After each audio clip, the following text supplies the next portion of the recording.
తెలుగు రాష్ట్రాల్లో కార్తీక శోభ నెలకొంది. కార్తీక మాసం తొలి సోమవారం కావడంతో ఆలయాలకు భక్తులు పోటెత్తారు. పుణ్య స్నానాలు ఆచరించి కార్తీక దీపాలు వెలిగిస్తున్నారు. ఆలయాల్లో ప్రత్యేక పూజలు చేస్తున్నారు.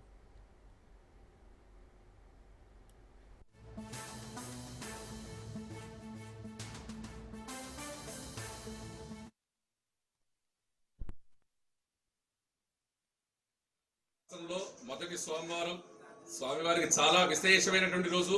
ఎవరైతే స్వామివారి దర్శనం చేసుకుని స్వామివారికి అత్యంత ఇష్టమైనటువంటి అభిషేకాది కార్యక్రమాల్లో పాల్గొని ఉంటారో వాళ్ళకందరికీ కూడా ముక్తిని మోక్షాన్ని ప్రసాదిస్తారని చెప్పేసి కార్తీక పురాణం ద్వారా తెలిసేటువంటి విషయం. ఈ కార్తీక సోమవారం రోజున అందరూ కూడా భక్తి శ్రద్ధలతో దీపారాధన చేసుకుంటూ ఉంటారు. అలాగే ఎంతో ఇష్టమైనటువంటి అభిషేకాది కార్యక్రమాలు, బ్రాహ్మణికి సాలగ్రామ స్వయంపాక దానాలన్నీ కూడా ఇస్తూ ఉంటారు మహావిష్ణువు ప్రీతికరంగాను. ఈ కార్తీక మాసంలో వచ్చేటువంటి సోమవారాలు చాలా విశేషమైనటువంటివి. ఆలకొల్లు శ్రీ స్వామివారి ఆలయంలో కార్తీక మాసోత్సవాలు ప్రారంభమై మొదటి సోమవారంగా ఈరోజు జరుగుతున్న అభిషేకములు భక్తుల రద్దీ విపరీతంగా పెరిగి ఉన్నది. శ్రీ స్వామివారి ఆలయంలో భక్తులకు కావలసినటువంటి ఏర్పాట్లన్నీ కూడా పూర్తి చేయడం జరిగినది. ఈ రోజు జరిగినటువంటి శ్రీ స్వామివారి ఆలయంలో సుమారుగా 200 అభిషేకములు ఇప్పటికే పూర్తయి ఉన్నవి. మన పశ్చిమ గోదావరి జిల్లా నరసాపురంలో వశిష్ఠ నదీ తీరంలో గోదావరి ఒడ్డున వేకువజామున 2:30 గంటల నుంచి కూడా ఎంతో భక్తి శ్రద్ధలతో పూజా స్థానంలో నదీ స్నానాలన్నీ కూడా ఆచరించి ఈ నదీ ఒడ్డుని భక్తి శ్రద్ధలతో శివనామస్మరణతో దీపాలు వెలిగించుకుని ఈ నదిలో దీపాలు వదులుకున్న అనంతరం భక్తి శ్రద్ధలతో పూజలన్నీ కూడా ఆచరిస్తూ ఆనవాయితీగా వస్తుందండి. ఈ తుఫాన్ యొక్క ప్రభావం వలన భక్తుల యొక్క తాకిడి ఈ వారం మొదటి వారం తగ్గిందని చెప్పుకోవచ్చండి. ఎందుకంటే తుఫాన్ యొక్క ప్రభావం వలన భక్తులు భయాందోళనలో ఉండిపోయి ఈ పూజా స్థలానికి వెళ్ళాలా రావద్దా అనుకుంటూ కొంతమంది భయాందోళనలో ఉండిపోయి రావడం జరగలేదు. వందలాది మంది అయినా కూడా తుఫానికి లెక్క చేయకుండా ఈరోజు మొదటి సోమవారం కావున భక్తులందరూ కూడా స్వామివారి యొక్క కృపా కటాక్షలు వారికి వాళ్ళ కుటుంబానికి ఎలవేళ్ళ ఉండాలని చెప్పి ఈ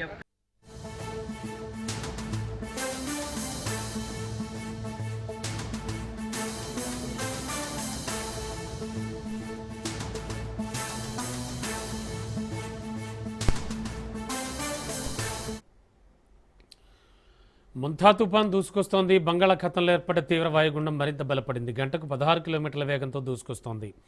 రానున్న 24 గంటల్లో తీవ్ర తుఫానుగా బలపడే అవకాశం ఉందని భారత వాతావరణ శాఖ తెలిపింది. ఈ తుఫాను అక్టోబర్ 28న మచిలీపట్నం కళింగపట్నం మధ్యలోని కాకినాడకు సమీపంలో తీరం దాటే అవకాశం ఉందని ఐఎండీ వెల్లడిస్తోంది.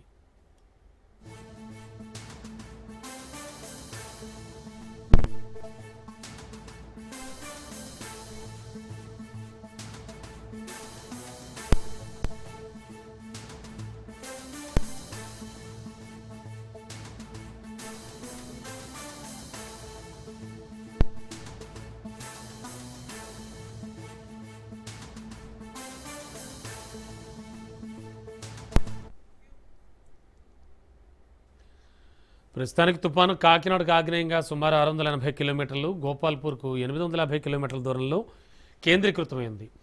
వేగంగా పశ్చిమ వాయువ్య దిశగా కదులుతోన్న మొంతా తీరం దాటే సమయానికి గంటకు 100 కిలోమీటర్ల వేగంతో ఎదురుగాలు వీచే అవకాశం ఉందని వాతావరణ శాఖ అంచనా వేసింది. దీంతో రానున్న 48 గంటల్లో కోస్తాంధ్రలో భారీ నుంచి అతి భారీ వర్షాలు పడే అవకాశం ఉన్నట్టుగా పేర్కొంది. ఈ నేపథ్యంలో రాష్ట్రంలోని 7 జిల్లాలకు రెడ్ అలర్ట్ జారీ చేసింది. పొట్టి శ్రీరాములు, నెల్లూరు, ప్రకాశం, బాపట్ల, కృష్ణా, పశ్చిమ గోదావరి, కోనసీమ, కాకినాడ జిల్లాల్లో అత్యంత భారీ వర్షాలు పడే అవకాశం ఉందని హెచ్చరించింది. ఈ ప్రాంతాల్లో బలమైన ఎదురుగాలులు వేస్తాయని ప్రజలు అప్రమత్తంగా ఉండాలని సూచించింది.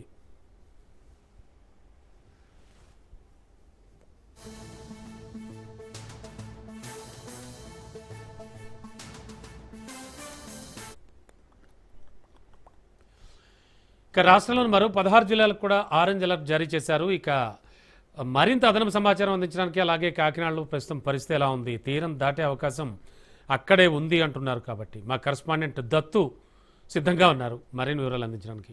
దత్తు, కాకినాడలో పరిస్థితి ఏమిటి? ఓవరాల్గా ఆకాశం మేఘావృతమై ఉండి వర్షాలు పడుతూనే ఉన్నాయా? ఐఎండీ చెప్పినట్టుగా జరుగుతూ ఉందా? ఏంటి సిచ్యువేషన్? రమణ, కాకినాడ జిల్లాలో వాతావరణం అయితే కనుక చాలా ప్రశాంతంగా కూల్ గా ఉంది. ప్రస్తుతం దీన్ని ఏంటంటే తుఫాను వచ్చే ముందు ఈ విధంగానే ఉంటుంది, ఎటువంటి అలజడి ఉండదని చెప్పి మనకి సామెతలు చెప్తూ ఉంటాయి. రకరకాలుగా పూర్వపు అనుభవాలు కూడా ఉన్నాయి. ఆ నేపథ్యంలోనే చాలా ప్రశాంతంగా అస్సలు ఎక్కడ సముద్రంలో కానీ లేకపోతే వాతావరణంలో కానీ అలజడి లేదని చెప్పొచ్చు. ఇది గత 2 రోజుల క్రితం వరకు అయితే కనుక ఇది ఏదో ఉమ్మడి తూర్పుగోదావరి జిల్లా వ్యాప్తంగా అంటే కాకినాడ జిల్లా, అంబేద్కర్ కోనసీమ జిల్లా, అలాగే తూర్పుగోదావరి జిల్లా అంటే రాజమండ్రి, పశ్చిమ గోదావరి జిల్లా వరకు పెద్ద ఎత్తున భారీ వర్షాలు పడ్డాయి. అయితే తుఫాను ఎలర్ట్ జారీ అయినప్పటి నుంచి తుఫాను తీవ్రత మరింత బలపడడం, అది తుఫాను వాయుగుండం, అల్పపీడనం వాయుగుండం తర్వాత తుఫానుగా బలపడడం, అది మరింత బలపడిన తర్వాత అయితే పరిస్థితి అంతా మొత్తం మారిపోయింది. నిన్న మధ్యాహ్నం నుంచి నిన్న అంతా కూడా ఉదయం కూడా పెద్ద ఎత్తున ఎండ కాసింది. నిన్న సాయంకాలం నుంచి వాతావరణం అంతా మేఘావృతం అయింది. ఈ రోజు ఉదయం ప్రస్తుతం అయితే కనుక స్టిల్ చాలా కామ్ గా ఉంది. అంటే దీన్ని బట్టి మనం చెప్పొచ్చు మత్స్యకారులు ఈజీగా చెప్తారు తుఫాను తీవ్రత అధికంగా ఉండే అవకాశం కనబడుతోంది. ఎందుకంటే ఈ వాతావరణం పరిస్థితులు అంచనా వేయడంలో ముందు ఐఎండీ మన ఇండియన్ మెట్రాలజికల్ డిపార్ట్మెంట్ తర్వాత మత్స్యకారులదే పై చేయని చెప్పొచ్చు, వారు ఈజీగా చెప్తుంటారు. దానికి ఉదాహరణగా చూసుకుంటే కనుక కాకినాడకి తీరంలో ఉన్నటువంటి సముద్రంలో ఉన్నటువంటి హోప్ ఐలాండ్ ఉంది. హోప్ ఐలాండ్ లో దాదాపు 140 కుటుంబాల వరకు మత్స్యకారులు ఉంటూ ఉంటారు. వారంతా కూడా ఎటువంటి విపత్తు వచ్చినా సరే వారు అక్కడ ప్రదేశాన్ని ఖాళీ చేయడానికి ఇష్టపడరు. ఈ మెంతా తుఫాన్ హెచ్చరికల నేపథ్యంలో అధికార యంత్రాంగం నిన్న మొన్న వారిని వెళ్లి ఖాళీ చేయాలని హెచ్చరించింది. అయినా సరే వాళ్ళు ససే మేర అన్నారు. ఇదంతా కామన్, మేమంతా రెగ్యులర్ గా రొట్టె చూస్తూనే ఉంటామని చెప్పారు. అయితే నిన్న సాయంకాలం వారు సముద్ర పరిస్థితిని ఒక్కసారి పసిగట్టిన తర్వాత మాత్రం వారు ఒక్కసారిగా తమ మనసును మార్చుకున్నారు. వెంటనే అక్కడి నుంచి ఖాళీ చేయడానికి సిద్ధమయ్యారు. మొత్తం కుటుంబంతో పిల్ల జిల్లా పెద్ద ముసలి ముతక మొత్తం అంతా ఎవరైతే ఉన్నారో వారంతా కూడా సురక్షిత ప్రాంతానికి కాకినాడ ఒడ్డుకు వారంతా చేరుకున్నారు. వారిని రెవెన్యూ యంత్రాంగం కూడా తీసుకొచ్చింది. దీంతో యంత్రాంగం కూడా ఊపిరి పీల్చుకుంది. ప్రస్తుతానికి అయితే కనుక ఈ మెంతా తుఫాన్ ఏదైతే ఉందో ఇది తీరం దాటడానికి కాకినాడ నుంచి కాకినాడ పరిసర ప్రాంతాల్లో తీరం దాడుతుందని చెప్పేసి వస్తున్న హెచ్చరికల నేపథ్యంలో రెవెన్యూ యంత్రాంగం అలాగే పోలీసు యంత్రాంగం లేకపోతే మొత్తం అంతా సమస్త యంత్రాంగం అంతా కూడా సమాయత్తమైంది. ఇప్పటికే ఎన్డీఆర్ఎఫ్, ఎస్డీఆర్ఎఫ్ దళాలు మనం విజువల్స్ లో చూడొచ్చు. అవన్నీ కూడా నిన్న రాత్రికి చేరుకున్నాయి. పిఠాపురం పరిసర ప్రాంతాల్లో ముఖ్యంగా తీర ప్రాంతం అధికంగా కోతకు గురి అయ్యేటువంటి కోనపాపేట, మూలపాపేట, ఒప్పాడ, అలాగే సుబ్బంపేట, పెరుమాళపురం వంటి ప్రాంతాల్లో అత్యధికంగా తీర ప్రాంతం కోతకు గురవుతూ ఉంటుంది. మరోవైపు 1996 సంవత్సరంలో నవంబర్ 4వ తారీఖున వచ్చినటువంటి తుఫాను కూడా దివిసి పెద్ద ఎత్తున విధ్వంసాన్ని సృష్టించింది. అప్పుడు కూడా ఈ యొక్క ప్రాంతంలోనే ఈ సముద్ర కోత కూడా అధికంగా ఉంది. ఆ నేపథ్యంలో పూర్వ హిస్టరీని దృష్టిలో పెట్టుకుని వారంతా కూడా అధికార యంత్రాంగం సమాయత్తమైంది. ఇప్పటికే 175 పునరావాస కేంద్రాలను ఏర్పాటు చేశారు. సురక్షిత ప్రాంతాలకు తరలించి ఏర్పాటు చేస్తున్నారు. మరోవైపు ఏదైతే 28వ తేదీ రాత్రిన ఈ తుఫాన్ తీరం దాడుతుంది. 28వ తేదీ అంటే రేపు సాయంకాలం వరకు చాలా పీక్ అవర్స్ అని చెప్పొచ్చు. ఈ సందర్భంలోనే పెద్ద ఎత్తున వర్షాలు పడే అవకాశం ఉంది. గాలి విండ్ పవర్ చూస్తే 40 కిలోమీటర్ల నుంచి ప్రస్తుతం 40 కిలోమీటర్ల విండ్ పవర్ ఉంది. ఇది 60 కిలోమీటర్లు చేరుకుంటుంది. తుఫాను తీరం దాటే సమయంలో విండ్ పవర్ అయితే కనుక అంటే గాలి తీవ్రత 100 కిలోమీటర్ల నుంచి 110 కిలోమీటర్ల వరకు ఉండే అవకాశం ఉంది. ఈ నేపథ్యంలో హోర్డింగ్స్ కానీ లేకపోతే పెద్ద పెద్ద సెల్ టవర్స్ కానీ లేకపోతే ఎత్తైన కట్టడాలు ఏవైతే ఉన్నాయో వాటిని అన్నింటినీ నిర్మూలించాలని చెప్పి ఇప్పటికే అధికార యంత్రాంగం ఆదేశాలు జారీ చేసింది. మరోవైపు శిథిలావస్థ భవనాలు, 100 ఏళ్లు దాటినటువంటి పురాతన భవనాలు ఏదైతే ఉన్నాయో వాటిని కూడా అందులో ఉన్నటువంటి ప్రజలను కూడా సురక్షిత ప్రాంతాలకు తరలించాలని చెప్పి అధికార యంత్రాంగం ఇప్పటికే చర్యలు ప్రారంభించింది. మరోవైపు ఏదైతే పునరావాస కేంద్రాలు అంటే ఒకవేళ ఈ భారీ అధిక వర్షాలతో లోతట్టు ప్రాంతాలు జలమయం అవడం అలాగే వరదలు సంభవించడం ఇటువంటి ఇబ్బందులు తలెత్తకుండా వారిని సురక్షిత ప్రాంతాలైన పునరావాస కేంద్రాలకు తరలించినప్పుడు వారికి ఆహార పానీయాలు అందించడం కోసం తగిన ఏర్పాట్లు చేయాలని చెప్పి అధికార యంత్రాంగం ఇప్పటికే ఏదైతే బియ్యం కావచ్చు, పప్పులు కావచ్చు, పాలు కావచ్చు, కూరలు కావచ్చు ఇటువంటి సరుకులు ఏదైతే ఉన్నాయో వాటిని ముందస్తుగా అరేంజ్ తీసుకోవడం మొదలుపెట్టింది.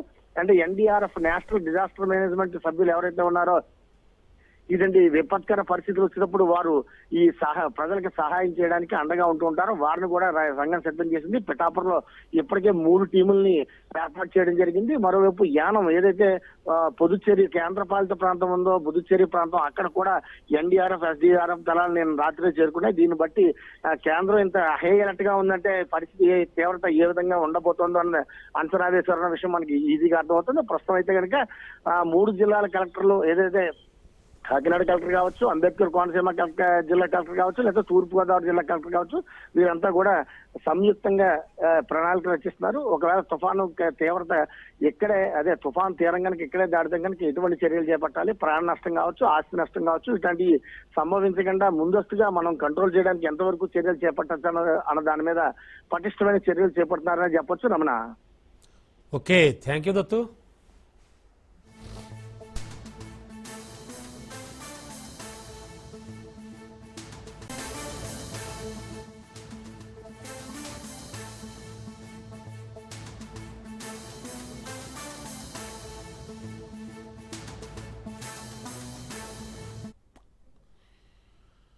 బ్రేకింగ్ లో చూస్తున్నాం. ప్రకాశం జిల్లా మార్కాపురం మండలంలో ప్రమాదం జరిగింది. వేములకోట దగ్గర ప్రైవేట్ ట్రావెల్స్ బస్సు అదుపు తప్పి ముళ్ల కంపలోకి దూసుకెళ్లింది. ఈ ఘటనలో ప్రయాణికులు తీవ్ర భయాందోళనకు గురయ్యారు.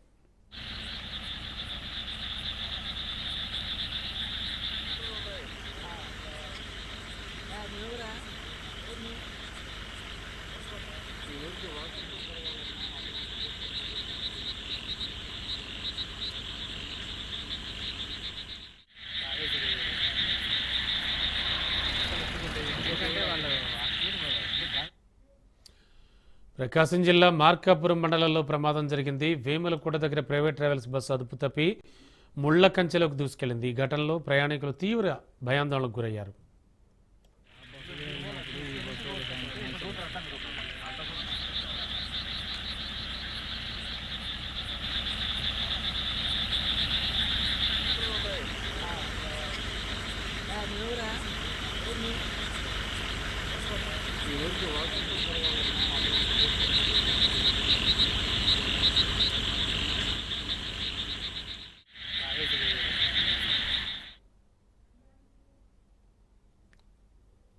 ఇక ఇదే అంశానికి సంబంధించి మరింత అదనపు సమాచారం అందించడానికి మా కరెస్పాండెంట్ మీరా వలి సిద్ధంగా ఉన్నారు. వలి, యాక్చువల్గా ఈ ఘటన ఎప్పుడు జరిగింది, ఏం చెప్తూ ఉన్నారు, ఎలాంటి ప్రాణ ప్రమాదం కానీ అలాగే ఎవరికి ఏం జరగలేదు కదా, ఎందుకంటే ప్రైవేట్ ట్రావెల్స్ బస్సు అంటేనే వణికిపోతున్నారు ప్రజలు.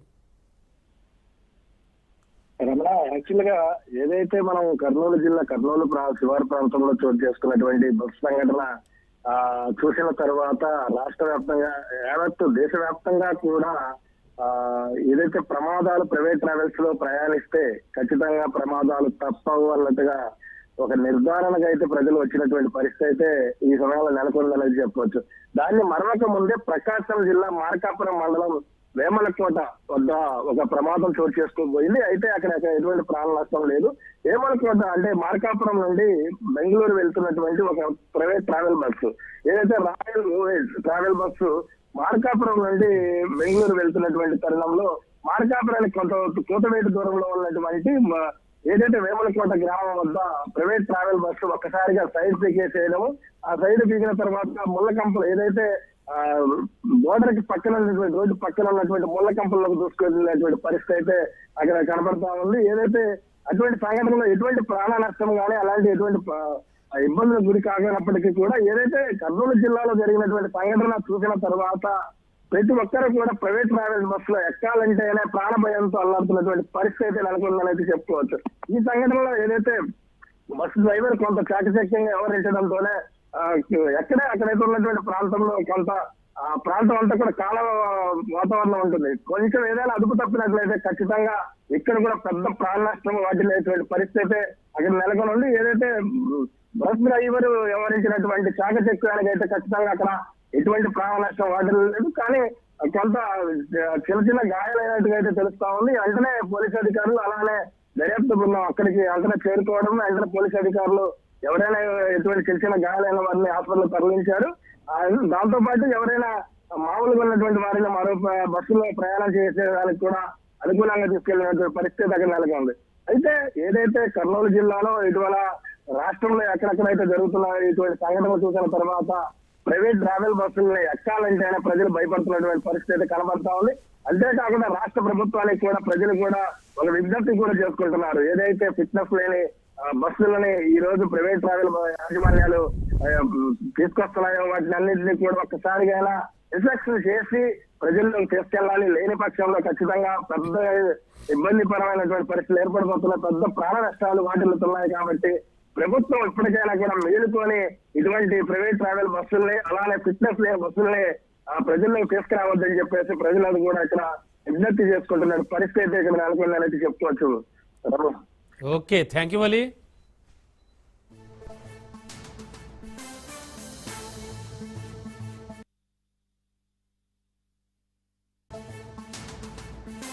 Welcome back. తిరుపతి జిల్లా రామచంద్రాపురంలో మోంథా తుఫాన్ నేపథ్యంలో హెచ్చరికలు జారీ చేశారు. కలెక్టర్ వెంకటేశ్వర ఆదేశాలతో గ్రామాల్లో డప్పుతో దండోరా వేయించారు. 29వ తేదీ వరకు భారీ వర్షాలు పడే అవకాశం ఉందని ప్రజలు జాగ్రత్త వహించాలంటూ గ్రామాల్లో దండోరా వేయించారు. చిన్న పిల్లలు గానీ పెద్దలు జాగ్రత్తగా చూసుకోవాలా. కలెక్టర్ దండోరా వేయమని ఆజ్ఞాపించినారు, ఆర్డర్ ఇచ్చినారు. కాబట్టి డప్పు కళాకారులు దండోరా వేయించే ప్రజలకు తెరిపిస్తా ఉండాలి.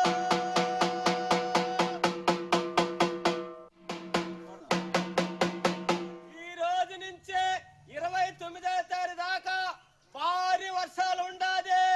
జీవాలు మేపేవాళ్ళు గాని, ఆవులు మేపేవాళ్ళు గాని, చిన్న పిల్లలు గాని పెద్దలు జాగ్రత్తగా చూసుకోవాలా. కలెక్టర్ దండోరా వేయమని ఆజ్ఞాపించినారు, ఆర్డర్ ఇచ్చినారు. కాబట్టి డప్పు కళాకారులు దండోరా వేయించే ప్రజలకు తెరిపిస్తా ఉండాలి.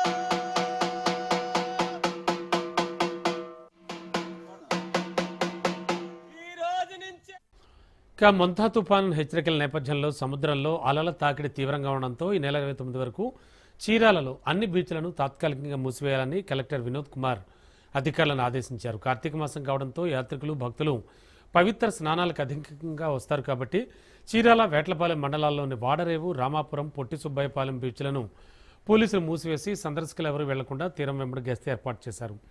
సముద్ర తీర ప్రాంతాలకు వచ్చే రోడ్లపై పోలీసులు చెక్పోస్టులు ఏర్పాటు చేసి చర్యలు తీసుకుంటున్నామని డీఎస్పీ మోయిన్ తెలిపారు. తుఫాన్ తీరం దాటే వరకు మత్స్యకారులు వేటకు వెళ్లవద్దంటూ ఆర్డీఓ చంద్రశేఖర్ నాయుడు ఆదేశాలు జారీ చేశారు.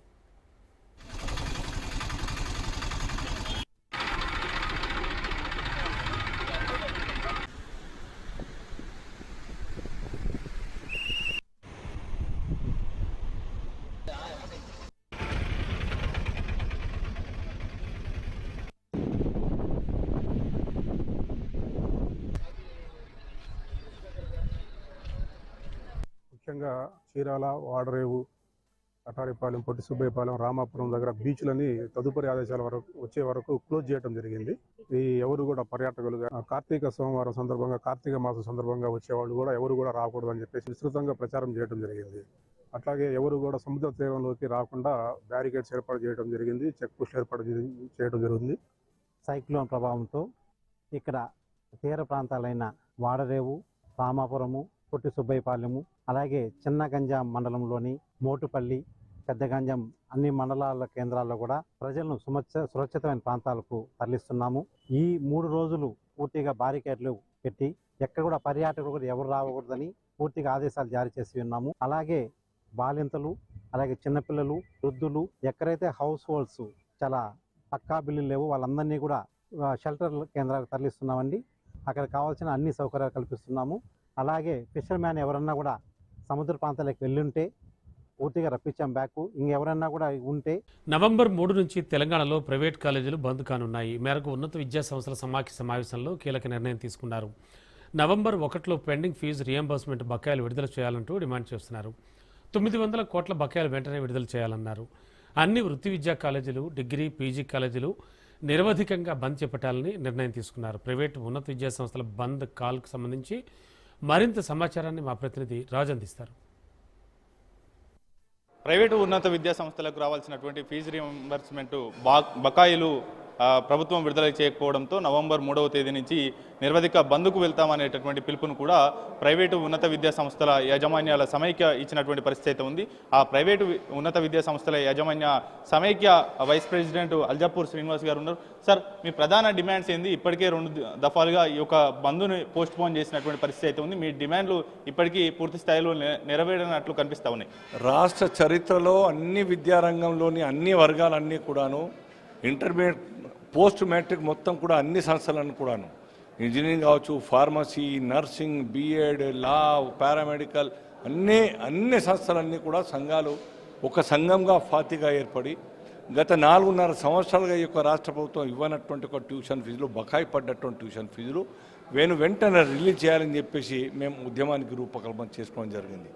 గత దసరా ముందర మేము బంద్ పిలుపునిస్తే ఒక్కరోజు బంద్కే మరి ప్రభుత్వం దిగి వచ్చి ఒక 300 కోట్లు మాత్రమే ఇస్తానని చెప్పేసి ఇవ్వడం జరిగింది. 1200 కోట్లు ఆ రోజు మాట ఇచ్చింది. దసరాకు 600, దీపావళికి 600 చెప్పేసి.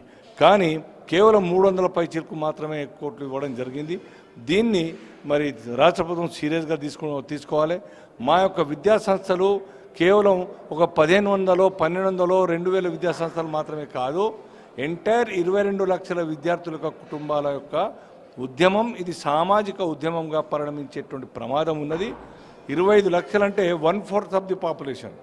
రాష్ట్రంలోనే 1 కోటి యొక్క కుటుంబాలు ఉంటే 25 లక్షల కుటుంబాలకు సంబంధించినటువంటి అంశం కాబట్టి రాష్ట్ర ప్రభుత్వం ఈ యొక్క విద్యారంగాన్ని పూర్తిగా నిర్లక్ష్యం చేస్తున్న దృష్ట్యా ప్రభుత్వం కళ్ళు తెరిచి ఈ సమాజంలోని ప్రధానమైనటువంటి ఒక విద్యా వ్యవస్థను బలోపేతం చేయాలి. నిర్వీర్యం చేయకుండా వెంటనే 4 సంవత్సరాలుగా ఇవ్వకున్నా కానీ స్టాఫ్ మెంబర్స్కి అందరూ కూడాను ఒక 2 నెలలు, 3 నెలలు, 4 నెలలు డ్యూస్ పెడుతూ, బకాయిలు, ఆస్తులు అమ్ముతూ, బంగారం తాకట్టు పెడుతూ ఇస్తున్నటువంటి ఒక వైనం ఇవాళ ఉన్నటువంటి వాస్తవ పరిస్థితి. పేమెంట్ ఇస్తాం శాలరీస్ అయినా సర్కార్ దిగి రాకుంటే విద్యార్థులందరూ రోడ్ల మీదకి వస్తారు.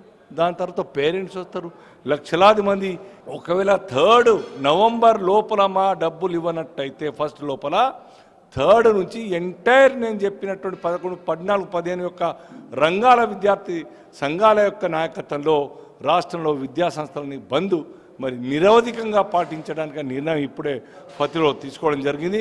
సో అంతకుముందే రాష్ట్ర ప్రభుత్వం వచ్చి డబ్బులు చెల్లించి మార్చ్ 31 లోపల 50%, జూన్ 30th లోపల మిగతా అమౌంట్ అంతా కూడాను ఎంటైర్ అమౌంట్ అంతా సుమారుగా 9,600 కోట్ల రూపాయల బకాయిలు ఉన్నది. ఇది మేము సర్కార్కు డొనేషన్ అడగడం లేదు. సర్కారు విద్యార్థుల ద్వారా విద్యార్థులకు ఇవ్వాల్సిన డబ్బులు మాకు ఇవ్వాలని మీరు మాట ఇచ్చినారు. కౌన్సిలింగ్లో 0 పేమెంట్ అని చెప్పి పిల్లల ద్వారా మాకు అష్యూరెన్స్ ఇచ్చినారు గవర్నమెంట్.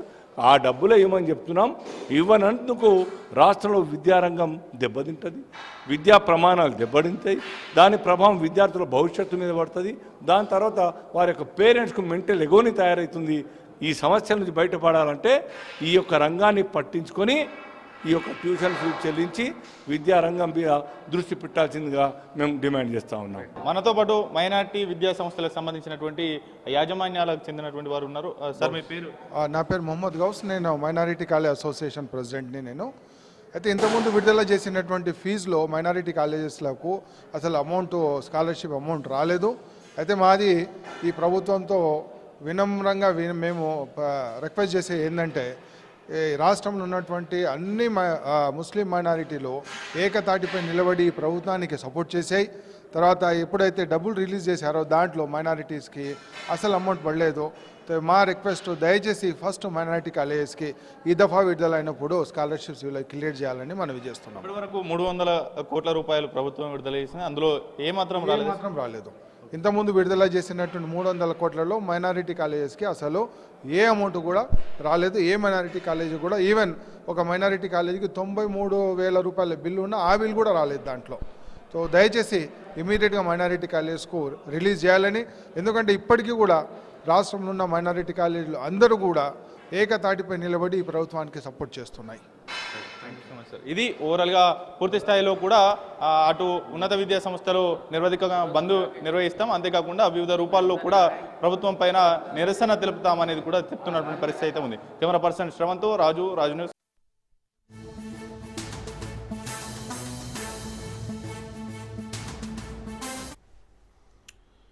బ్రేకింగ్లో చూస్తున్నాం. తెలంగాణ వ్యాప్తంగా మద్యం దుకాణాల ఏర్పాటు కోసం అబ్కారీ శాఖ దరఖాస్తులు స్వీకరించింది. రాష్ట్ర వ్యాప్తంగా 2,620 మద్యం దుకాణాలకు 95,137 దరఖాస్తులు వచ్చాయి. ఈ నేపథ్యంలో వచ్చిన దరఖాస్తులకు నేడు లక్కీ డ్రా నిర్వహిస్తారు. మద్యం దుకాణాల ఎంపిక కోసం చేపట్టిన దరఖాస్తుల లక్కీ డ్రా నిర్వహణకు అబ్కారీ శాఖ అధికారులు అన్ని రకాల ఏర్పాట్లు పూర్తి చేశారు.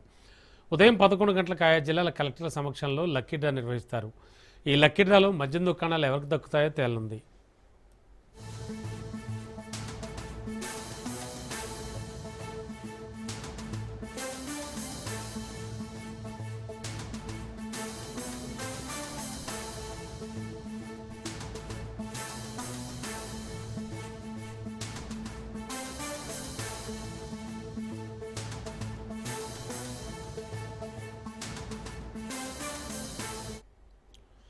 రాష్ట్ర వ్యాప్తంగా మొత్తం 2620 మద్యం దుకాణాలుంటే వీటికి 95,137 దరఖాస్తులు వచ్చాయి. అయితే గతంతో పోలిస్తే ఈసారి పలు మద్యం షాపులకు దరఖాస్తులు చాలా తక్కువగా వచ్చాయి.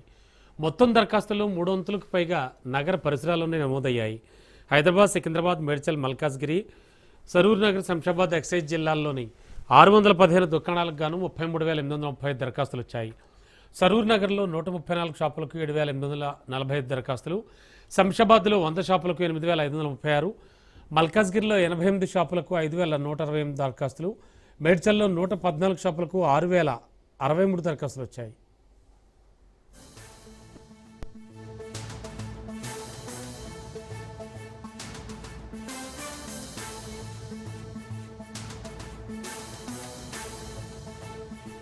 నాగర్ కర్నూలు జిల్లా అచ్చంపేటలో చెంచు గిరిజన సామూహిక వివాహాలు రంగరంగ వైభవంగా జరిగాయి.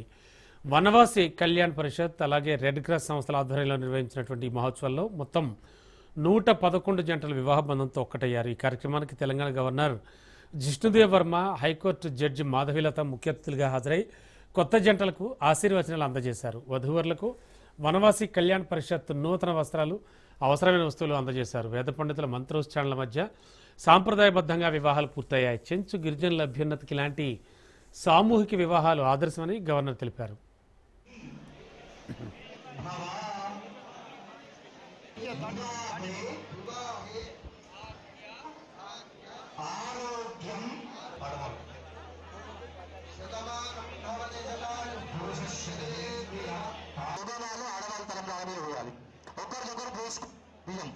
గురువులను తీర్చుకోవాలంటే మనం నేర్చేటువంటి విద్యలో ప్రపంచానికి తెలియజేసి గురువులను తీర్చుకోవాలి. అట్లాగే మన విద్యా పరంపర